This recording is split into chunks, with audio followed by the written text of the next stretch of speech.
సంవత్సరాల తరబడి ఎన్ని మందులు వాడినా మీ మోకాల నొప్పులు తగ్గట్లేదా? ప్రాణ పెయిన్ క్లినిక్ లో అత్యాధునిక చికిత్స. అతివేగం ప్రమాదకరమని పదే పదే ట్రాఫిక్ అధికారులు చెబుతున్నా కానీ కొందరు మాత్రం అస్సలు పట్టించుకోవడం లేదు. ఫలితంగా వేగంగా వెళ్లే వారి ప్రాణాలతో పాటు ఇతరుల ప్రాణాలు కూడా ప్రమాదంలో పడుతున్నాయి. తాజాగా హనుమకొండ జిల్లాలో ఇలాంటి ప్రమాదమే జరిగింది. ఓ పాఠశాల బస్సు యూటర్న్ తీసుకుంటుండగా కారు ఢీకొట్టింది.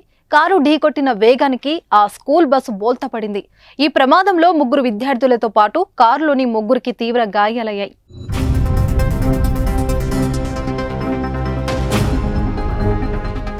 హనుమకొండ జిల్లా కమలాపూర్లో పెను ప్రమాదం తప్పింది. 30 మంది విద్యార్థులతో కలిసి వెళ్తున్న ఓ స్కూల్ బస్సు బోల్తపడింది.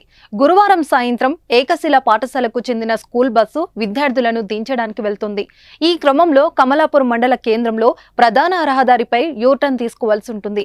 అదే సమయంలో వెనుక నుంచి వేగంగా దూసుకొచ్చిన ఓ కారు స్కూల్ బస్సును బలంగా ఢీకొట్టింది. దీంతో అదుపు తప్పిన బస్సు బోల్తపడింది.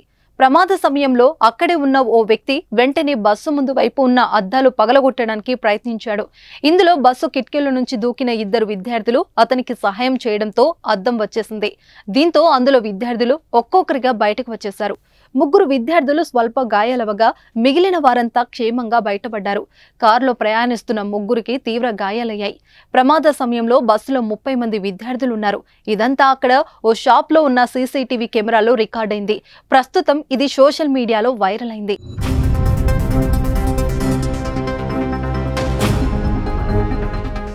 సుమన్ టీవీలో మీ పర్సనల్ అండ్ బిజినెస్ ప్రమోషన్స్ కోసం కింది నెంబర్కి కాంటాక్ట్ చేయండి.